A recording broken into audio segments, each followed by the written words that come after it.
everybody. Good morning. I just signed a request to Congress for critical security, economic, and humanitarian assistance to help Ukraine continue to counter Putin's aggression and at a very pivotal moment. We need this bill to support Ukraine in this fight for freedom, and our NATO allies, our EU partners, they're going to pay their fair share of the cost as well, but we have to do this. We have to do our part as well, leading the alliance. The cost of this fight is not cheap, but caving to aggression is going to be more costly if we allow it to happen. We either back the Ukrainian people as they defend their country, or we stand by as the Russians continue their atrocities and aggression in Ukraine. Every day the Ukrainians pay for the price, and the price they pay is with their lives for this fight. So we need to contribute arms, funding, ammunition, and the economic support to make their courage and sacrifice have purpose so they can continue this fight and do what they're doing. It's critical this funding gets approved and approved as quickly as possible. You know, long before Russia launched its brutal invasion, I made clear how the United States would respond, predicted they would invade, and they surely did. We said we'd not send U.S. troops to fight Russian troops in Ukraine, but we would provide robust military assistance and try to unify the Western world against Russia's aggression. I said I would impose powerful sanctions on Russia and that we destroy this myth that somehow they can continue to move without the rest of the world acting, that we deploy additional forces to defend NATO territories, particularly in the east along the Russian and Belarus borders. That's exactly what we said we would do, and we did. But despite the disturbing rhetoric coming out of the Kremlin, the facts are plain for everybody to see. We're not attacking Russia. We're helping Ukraine defend itself against Russian aggression. And just as Putin chose to launch this brutal invasion, he could make the choice to end this brutal invasion. Russia is the aggressor. No ifs, ands, or buts about it. Russia is the aggressor, and the world must and will hold Russia accountable. Russia's continued assault is yielding immense human cost. We've seen them leave behind horrifying evidence of their atrocities and war crimes in the areas they try to control. And as long as the assaults and atrocities continue, we're going to continue to supply military assistance. And I might note parenthetically, you know, there's a dinner this weekend, Celebrate the Press. Think of what the American press has done. The courage it's taken to stay in these war zones. The courage it's taken to report every single day. I've always had respect for the press, but I can't tell you how much respect I have watching them in these zones where they're under fire, risking their own lives to make sure the world hears the truth. Imagine if we weren't getting that information. It'd be a different world. It'd be a different circumstance. In the past 2 months, Russia launched its brutal attack and has moved weapons and equipment to Ukraine. We've moved weapons and equipment to Ukraine in record speed. Thanks to the aid we provided, Russian forces have been forced to retreat from Kyiv. Doesn't mean they're not going to try to come back, but they've retreated thus far. We've sent thousands of anti-armor, anti-missiles, helicopters, drones, grenade launchers, machine guns, rifles, radar systems. More than 50 million rounds of ammunition. The United States alone has provided 10 anti-armor systems for every Russian tank that is in Ukraine, 10 to 1. We're providing Ukraine significant, timely intelligence to help them defend themselves against the Russian onslaught. And we're facilitating a significant flow of weapons and systems to Ukraine from our allies and partners around the world, including tanks, artillery, and other weapons. That support is moving with unprecedented speed. Much of the new equipment we've announced in the past 2 weeks has already gotten to Ukraine, where it can be put to direct use on the battlefield. However, we've almost exhausted what we call, the fancy phrase, the drawdown authority that Congress authorized for Ukraine in a bipartisan spending bill last month. Basically, we're out of money. And so that's why today, in order to sustain Ukraine as it continues to fight, I'm sending Congress a supplemental budget request It's going to keep weapons and ammunition flowing without interruption to the brave Ukrainian fighters and continue delivering economic and humanitarian assistance to the Ukrainian people. This so-called supplemental funding addresses the needs of the Ukrainian military during the critical weeks and months ahead. And it begins the transition to longer-term security assistance that's going to help Ukraine deter and continue to defend against Russian aggression. This assistance would provide even more artillery, armored vehicles, anti-armored systems, anti-air capabilities that have been used so effectively thus far in the battlefield by the Ukrainian warriors. And it's going to deliver much-needed humanitarian assistance as well as food, water, medicine, shelter, and other aid to Ukrainians displaced by Russia's war, and provide aid for those seeking refuge in other countries from Ukraine. It's also going to help schools and hospitals open. It's going to allow pensions and social support to be paid to the Ukrainian people so they have something in their pocket. It's also going to provide critical resources to address food shortages around the globe. Ukraine was one of the world's largest agricultural producers. It typically grows 10% of all the wheat that's shipped around the world. Putin has asserted sanctions are blocking food from Ukraine and Russia getting on the market, the sanctions we've imposed on Russia. Simply not true. Putin's war, not sanctions, are impacting the harvest of food and disrupting the movement of that food by land and sea to nations around the globe that need it. This funding is going to help ease rising food prices at home as well and abroad caused by Russia's war in Ukraine. It's going to help support American farmers produce more crops like wheat and oilseed, which is good for rural America, good for the American consumer, and good for the world. And this supplemental request will use the Defense Production Act to expand domestic production and the reserve of critical materials like nickel and lithium that have been disrupted by Putin's war in Ukraine and that are necessary to make everything from defense systems to automobiles. And I hope Congress will move on this funding quickly. I believe they will.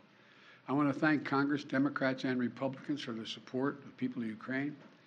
And next week, I will be in Alabama to visit Lockheed Martin plant that manufactures the Javelin anti-tank missile we've been sending to Ukraine, and to thank the American workers, thank them for producing the weapons that help stop Russia's advances in Ukrainian cities like Kyiv. Their hard work has played a critical role in ensuring Putin's strategic failure in Ukraine, and they should know that we know it. In addition to this supplemental funding, I'm also sending to Congress a comprehensive package that will enhance our underlying effort to accommodate the Russian oligarchs and make sure we take their ill-begotten gains. We're going to accommodate them. We're going to seize their yachts, their luxury homes, and other ill-begotten gains of Putin's kleptocracy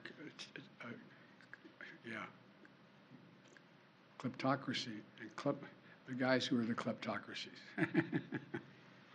But these are bad guys. This legislative package strengthens our law enforcement capabilities to seize property linked to Russia's kleptocracy. It's going to create new expedited procedures for forfeiture and seizure of these properties. And it's going to ensure that when the oligarchs' assets are sold off, funds can be used directly to remedy the harm Russia caused in their help build Ukraine. Additionally, yesterday, Russia threatened two of our allies with a cutoff of energy supplies. While America has ended all Russian fossil fuel imports because we're able to use our vast supply of power in our country, some European countries have faced more challenges in reducing their reliance on Russian fuel.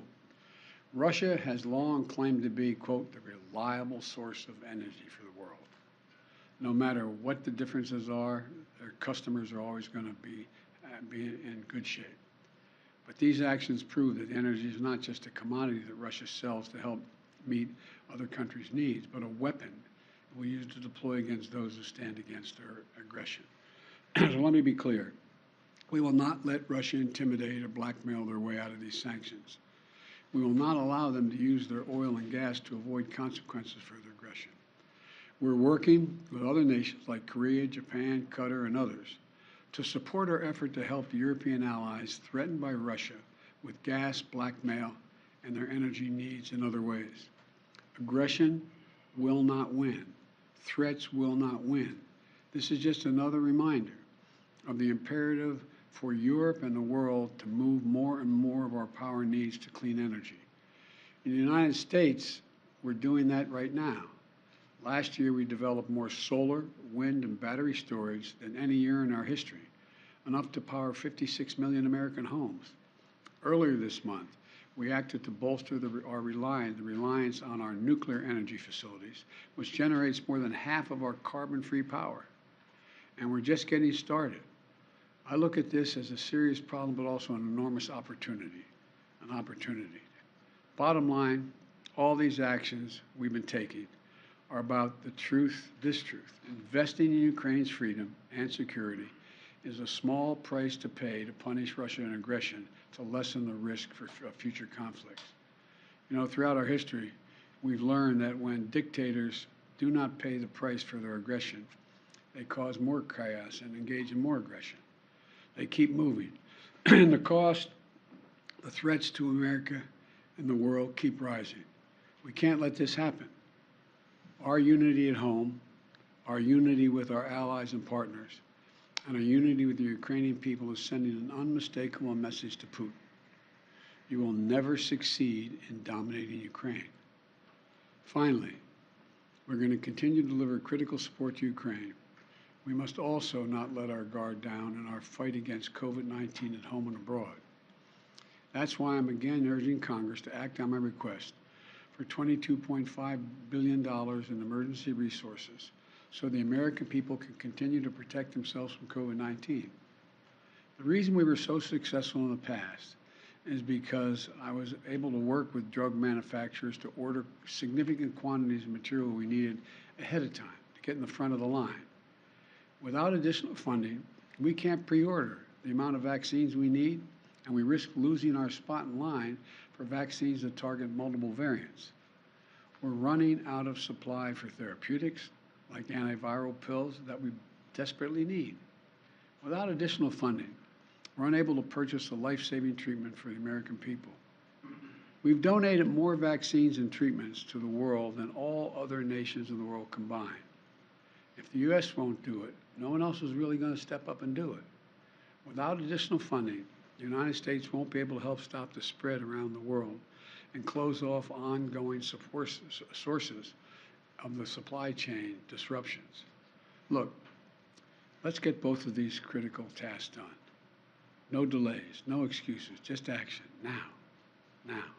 Thank you all. Thank you. Mr. President, what's your message to refugees on the... Go ahead. No, you go. Okay. Mr. Watch your head, man. You're going to get hurt. Just turn that camera on. I'm in a tight spot. He's a gentleman. Mr. President, I wanted to ask what your message is to Ukrainian refugees on the southwest border and those that are trying to flee Ukraine from the violence. We have made a direct means by which they can get from Europe, from Ukraine, directly to the United States without going to the southern border. In the meantime, in the southern border, we're trying to work through and make sure that it's an orderly process they're able to get in. But just so you know, we have said there's no need to go to the southern border. Fly directly to the United States. We set up a mechanism whereby they can come directly with the visa. Mr. President, thank you. How worried are you by a growing number of Russian comments in the media and among some of their officials painting this conflict as actually already a conflict between NATO, the US, and Russia? And they're painting in very alarmist terms, talking of nuclear weapons, saying it's a life or death struggle, etc. And just separately, or connected to that, Lavrov himself says it's already a proxy war, not a direct war, but a proxy war. So are either of those two things true, and do they worry you, those things? They're not true. They do concern me because it shows the desperation that Russia is feeling about their abject failure in being able to do what they set out to do in the first instance. And so I think it's more of a reflection, not of the truth, but of their failure. And so instead of saying that the Ukrainians equipped with some capability to resist Russian forces are doing this, they've got to tell their people the United States and all of NATO is engaged in taking out Russian troops and tanks, etc. So it's, number one, it's an excuse for their failure. But number two, it's also, if they really mean it, no one should be making idle comments about the use of nuclear weapons or the possibility of the need to use that. It's irresponsible. Mr. President, on that, Mr. President, Mr. President, back on the border, Title 42, a number of your Democratic friends are pressuring the White House to maintain that policy. Can you give us a straight answer of whether you're going to heed that request or you're going to get rid of it? I can give you a straight answer. We had proposed to eliminate that policy by the end of May. The court has said we can't so far, and what the court says we're going to do. The court could come along and say we cannot do that, and that's it. Mr. President, you say that this is not a proxy war, but Russia clearly disagrees. They say that war means war. So how concerned are you that they may start to act accordingly, even if you disagree? We are prepared for whatever they do. What options do you have to ensure Poland and Bulgaria have sufficient supplies of gas? First of all, as you know, Poland has indicated they have significant reserves of gas that they have planned for, as does, not as much, but as does Bulgaria. And we have worked with our allies from Japan on to say that we may divert our sale of the natural gas that we're sending to those countries and divert it directly to Poland and Bulgaria. So that's as much as I can tell you right now. Sir, how concerned are you about a recession, given the GDP report today showed a contraction of 1.4% in the fourth quarter?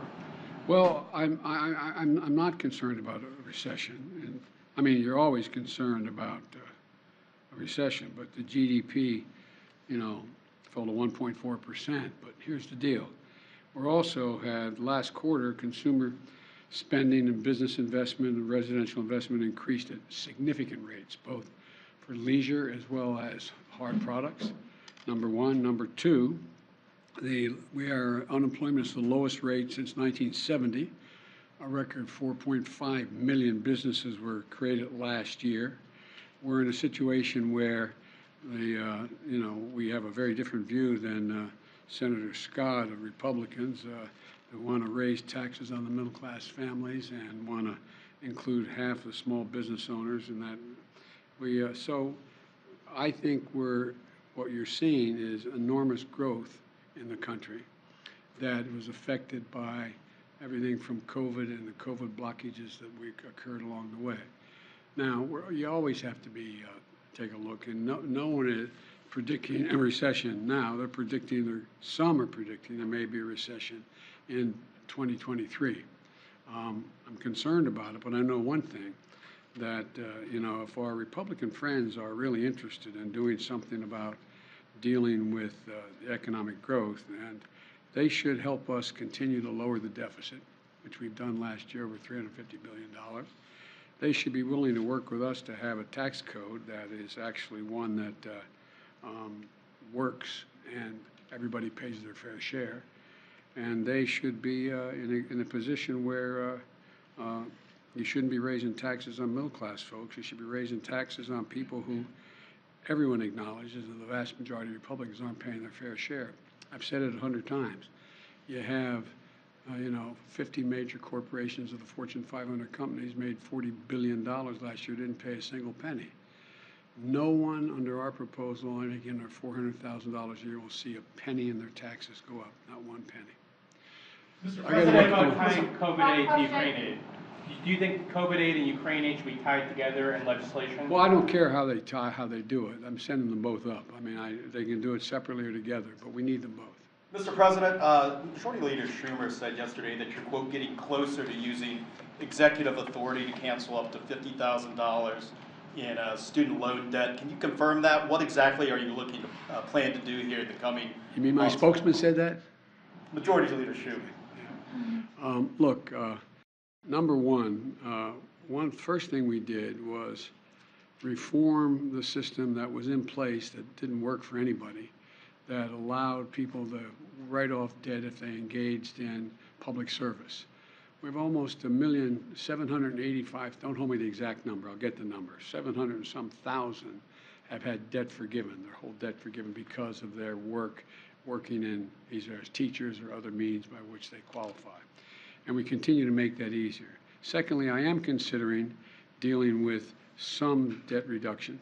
I am not considering $50,000 debt reduction, but I'm in the process of taking a hard look at whether or not there will be additional debt forgiveness, and I'll have an answer on that in the next couple weeks. How high are you looking at? Thank you. Thank you, guys. Thank you Thank very you, much. guys. Thank you. Thanks. Thank you, Thanks, Mr. sir. President. Thank you, Mr. President.